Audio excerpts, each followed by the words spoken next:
a partir de agora. Candidato Jair Bolsonaro, bem-vindo mais uma vez. Nós vamos começar a entrevista falando sobre o velho e o novo na política. O senhor está no seu 7º mandato, são 27 anos. Por que é que o senhor se apresenta como o novo, contra tudo que está aí, se o senhor e a sua família, como tantas outras famílias de políticos, fizeram da política uma profissão, vamos dizer assim? O senhor vive da política e vive para a política, como outras famílias fizeram o mesmo, e o senhor as critica muito duramente. Geralmente, quando se fala em família na política, são famílias enroladas em atos de corrupção. A minha família é limpa na política. Sempre integrei o baixo clero em Brasília. Se tivesse, na forma de fazer política, ocupado altos postos, com toda certeza eu estaria envolvido na Lava Jato hoje em dia. Então mantive a minha linha em Brasília. Inclusive, citado no mensalão por Joaquim Barbosa como o único deputado da base aliada que não foi comprado pelo PT. Citado por Alberto Youssef como um dos 3 deputados do PP que não buscou dinheiro na Petrobras.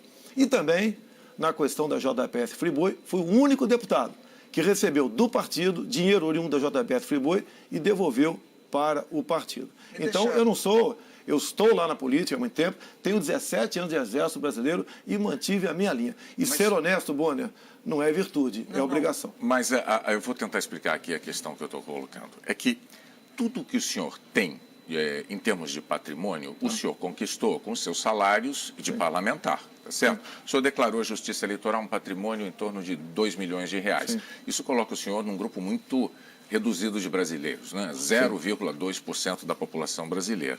Portanto, ao longo de 27 anos, o que aconteceu foi que o senhor fez da política uma profissão.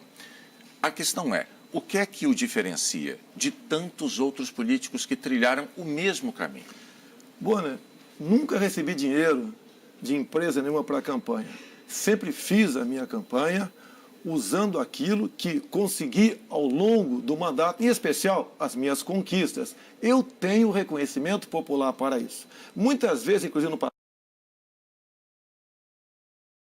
meu apartamento está à venda. Se quem quiser comprar, está à disposição. E agora estou morando num funcional. E é tal negócio.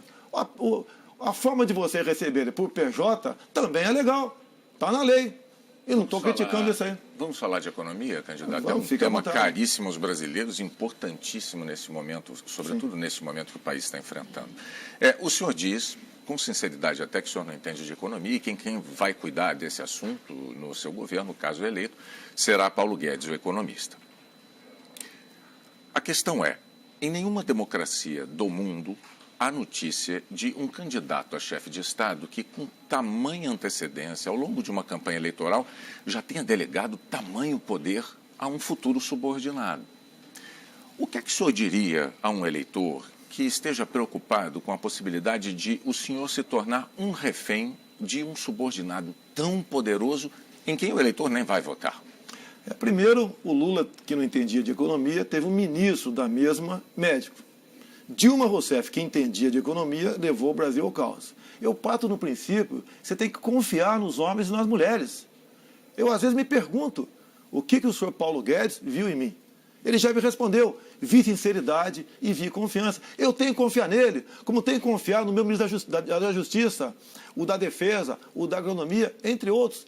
E olha só, Bonner, pode ter certeza, eu sou o único desses que estão aí com chance de chegar que vai ter isenção para escolher os seus ministros. Não vai pedir bênção e nem vai estar preso a indicações políticas, que os ministros geralmente trabalham para os seus partidos políticos. Então tem essa independência. E o Paulo Guedes é um economista reconhecido dentro e fora do Brasil. O senhor tem repetido inúmeras vezes que Paulo Guedes vai permanecer com o senhor até o fim. Já foi questionado sobre isso, mas e se os senhores brigarem? Não tem briga, ele vai ficar.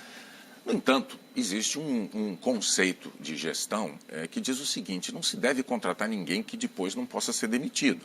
E o senhor sabe que é impossível o senhor garantir que um subordinado vá acompanhá-lo até o fim do seu mandato. É uma garantia que o senhor não tem como oferecer, candidato.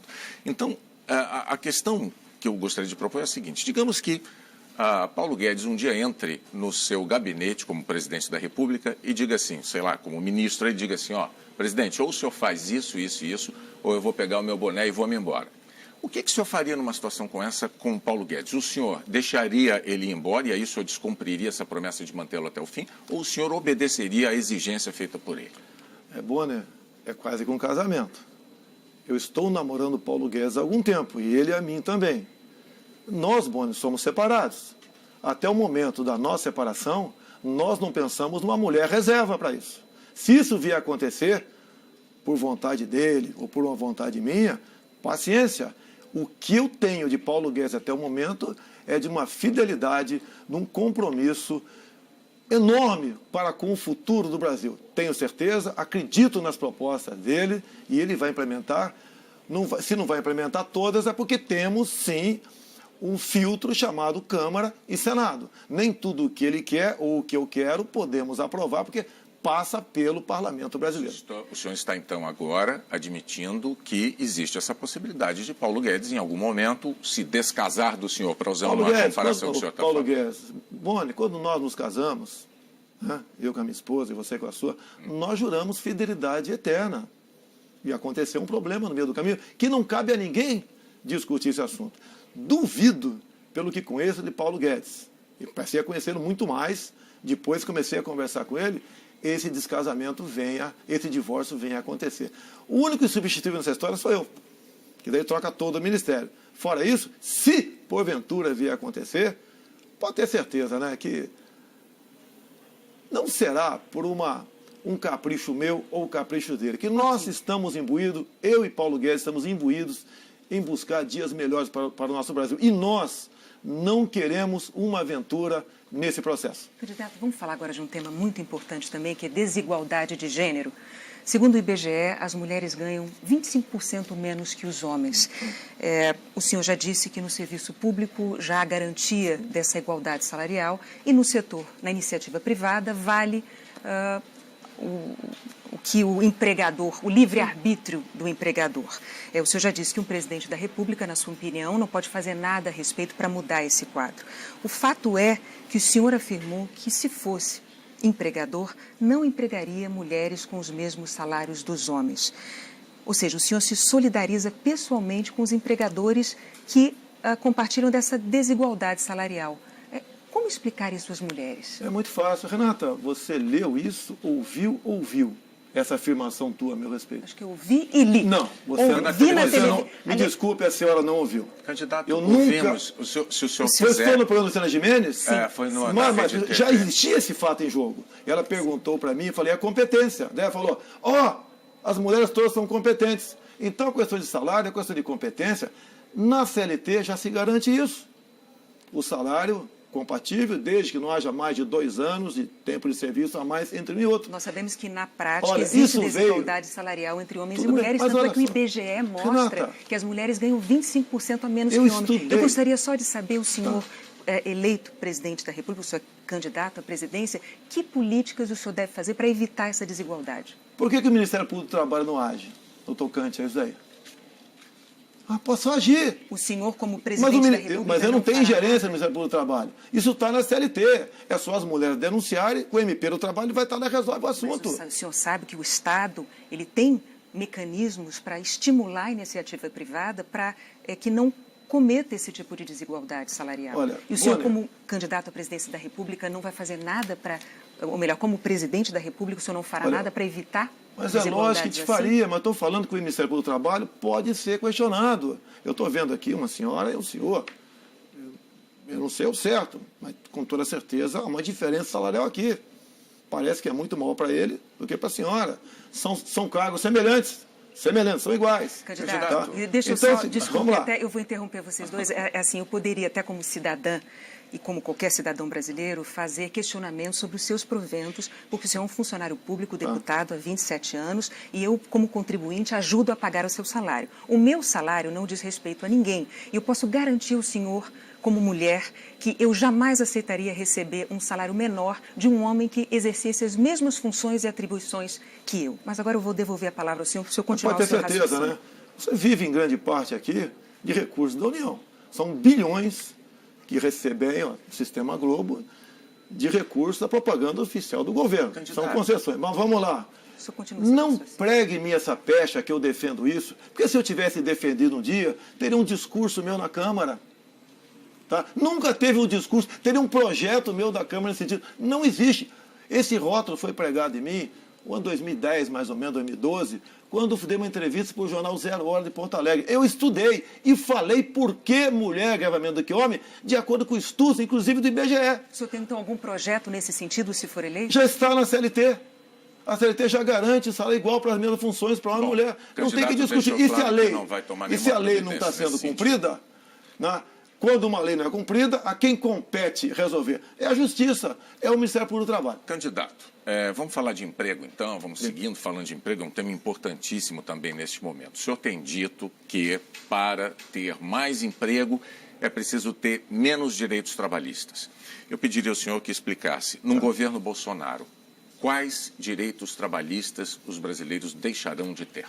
Faltou um pedacinho antes. Eu tenho falado em todas as reuniões que eu faço, há quase 4 anos, em palestras pelo Brasil, que a classe empregadora, são os comerciantes, são os industriais, os empresários, têm dito o seguinte, eles têm dito o seguinte, um dia o trabalhador vai ter que decidir, menos direito de emprego ou todos os direitos e desemprego. Por que isso? O custo do Brasil. O senhor verbaliza o que dizem os empregadores, sim, na condição de candidato à presidência. Eu tenho falado para eles, você tem que demonstrar isso. Mas quais são os direitos trabalhistas que o senhor, como presidente, tiraria? Esses direitos estão previstos no artigo 7º da Constituição, cláusulas pétreas. Nenhum pode ser tirado. Nenhum pode ser tirado. O que nós temos que fazer, aí parte por parte do Executivo, nós temos que desonerar a folha de pagamento, nós temos que desburocratizar. Nós temos que desregulamentar muita coisa, evitar que para se abrir uma empresa leve em média aí 100 dias no Brasil. E isso nós temos que fazer para ajudar ter emprego no Brasil. Porque, olha, Boni, você não consegue no Brasil... Eu estou tentando extrair do senhor uma informação objetiva com o seguinte propósito. Não seria mais correto, antes da eleição, o eleitor saber, o trabalhador saber, de que tipo de direito o senhor está disposto a tirar? Que tipo de direito o senhor está disposto a suprimir uma vez eleito? Para não ter uma surpresa depois. Desculpa, Boni, quem porventura tira direito não vai ser o chefe do Executivo, vai ser a Câmara e o Senado. Só vai propor ao Congresso? Só se você tiver uma nova Assembleia Nacional Constituinte. E se você instaurar uma nova Assembleia Nacional Constituinte, a gente não sabe o que vai acontecer dentro do Parlamento. Você perde o controle daquilo lá. Agora, isso é uma realidade. Você não consegue produzir um prego no Brasil e botar de forma competitiva no Paraguai. E mais ainda, uma grande verdade, o salário hoje é muito para quem paga e pouco para quem recebe. Vão partir dessa premissa para buscar a solução do problema. E não jogue a responsabilidade em cima de um candidato à presidência para essa quantidade de problemas que nós temos no Brasil. É que o candidato disse que é preciso ter menos direitos trabalhistas para ter mais emprego. Mas eu vou seguir ainda na questão dos direitos trabalhistas. O senhor tem verbalizado, candidato, mas vamos lá. Aparentemente o senhor concorda com isso. Ainda na questão dos direitos trabalhistas, o Brasil assistiu à aprovação da PEC dos domésticos. E a PEC dos domésticos dignificou a profissão aí de milhões de trabalhadores brasileiros, né? Deu a eles direitos que até então não tinha. No entanto, o senhor votou contrariamente à PEC dos domésticos. Eu lhe pergunto, por que é que o senhor considera que esses milhões de cidadãos trabalhadores brasileiros não teriam direito não mereceriam esses direitos conquistados? Não é o senhor que votou contra, eu fui o único a votar contra, em 2 turnos, então não houve erro da minha parte. Foi para proteger. O que eu defendia são os meus direitos, mas de forma gradativa. Levou milhares, milhões de senhoras e alguns homens que exerciam o trabalho doméstico para ser o quê? Diaristas. E como diaristas não estão, sequer grande parte deles, recolhendo para a sua previdência. Então tem que ser devagar. Muita gente teve que demitir porque não teria como pagar. Muitas mulheres perderam o emprego exatamente pelo excesso desses direitos. Essa foi a minha intenção. Bom, os números recentes do IBGE a respeito disso não atestam com tamanha clareza o que o senhor está dizendo, candidato. Mas, para a gente também não ficar só num assunto, eu diria o seguinte, o eleitor deve entender, então, que para o senhor não tem saída. Ou não tem direito ou não tem Emprego. Porque então a gente aprovar todos os direitos trabalhistas para os militares das Forças Armadas. Você seria favorável? Eu sei que o entrevistado está sendo eu. Vamos aprovar todos os direitos trabalhistas para os militares das Forças Armadas e Forças Auxiliares? Não foi a questão que eu coloquei, Não, candidato. mas peraí. Eu falei de empregados domésticos não, e o senhor votou contra. O senhor disse votei, que foi o único a votar contrariamente. Votei pretendendo defender e sabendo que ia ser o único votando contra. Então eu não me joguei no covil dos leões. A imprensa não bateu em mim na época. Houve sim demissão, Bonner. Houve. Muita gente que chegava, dormia no trabalho, passou a não dormir mais. Muita gente chegava cedo, até fazia um café para os patrões ali, não chego mais para não contar aquele tempo de serviço. Perderam o café da manhã e perderam o pernoite. Eu vou pedir, então, licença para a gente ir para agora. Esses são direitos, inclusive, que o senhor se referiu. Mas vamos partir para um outro tema importante, que é a homofobia. Tá. A cada 19 horas, um gay, lésbica ou trans é assassinado ou se suicida por causa de homofobia no Brasil. Tá. O senhor já disse que não é homofóbico, mas o senhor também já declarou que vizinho gay desvaloriza imóvel. O senhor já disse que prefere que um filho morra a ser gay. O senhor já, inclusive, relacionou pedofilia com homossexualismo. Candidato, essas declarações não são homofóbicas? Esse termo, inclusive, homossexualismo, foi o senhor que usou, porque vamos falar. Em geral, a palavra correta para se usar seria ter homossexualidade. Renata foi literal na transcrição do que o senhor disse. Olha só, isso começou a acontecer em novembro de 2010 comigo. Até aquele momento eu era uma pessoa normal, como você. É normal por aí, no tocante a isso. E eu, passando nos corredores da Câmara, vi algo acontecendo de forma esquisita. Um grupo que não é normal você ir na praia e encontrar gente de paletó e gravata. Ou num fórum, gente com short de banho. E estava um pessoal vestido a caráter. E perguntei sim para um segurança lá, vai haver alguma parada do orgulho gay na Câmara? E tomei conhecimento do que estava acontecendo lá. Eles tinham acabado o 9º seminário LGBT infantil. Repito, 9º seminário LGBT infantil. E estavam discutindo ali, né, comemorando o lançamento de um material para combater a homofobia, que passou a ser conhecido como kit gay. Entre esse material, Bonner, estava esse livro lá, Bonner. Então, pai que tenha filho na sala agora, retira o filho da sala, para ele não ver isso aqui. Se bem que na biblioteca das escolas públicas tem. Candidato, olha só, não mostrar se as crianças não podem. Não, mas é um livro escolar, é para criança. Eu pediria ao senhor é um livro para criança. Os pais não sabem que isso está na biblioteca. Nós temos uma regra, candidato, que eu estou relembrando com seus assessores. Os candidatos não mostram documentos, eles não mostram papéis. Não, mas está aqui o livro, uma prova. Eu pediria ao senhor... Isso daqui... Não é, candidato, posso lhe dizer... Vou tirar o livro aqui. Não é respeitoso. Então, pode deixar o livro comigo? Não, pode deixar, não vou mostrar mais não. Então, olha só, eu vou mostrar numa live, depois do programa, o livro, sem problema nenhum. Se bem que fiz esse livro com a minha filha até o momento de... Antes do livro entrar em questão. Tirei minha filha e fiz uma live. Uma live não. Fiz uma matéria no Facebook, deu 40 milhões de acessos em 15 dias. Mas, então, olha só, essas suas declarações aqui eu me refiro. Olha só. Eu estava defendendo as crianças em sala de aula. Quando o senhor se referiu a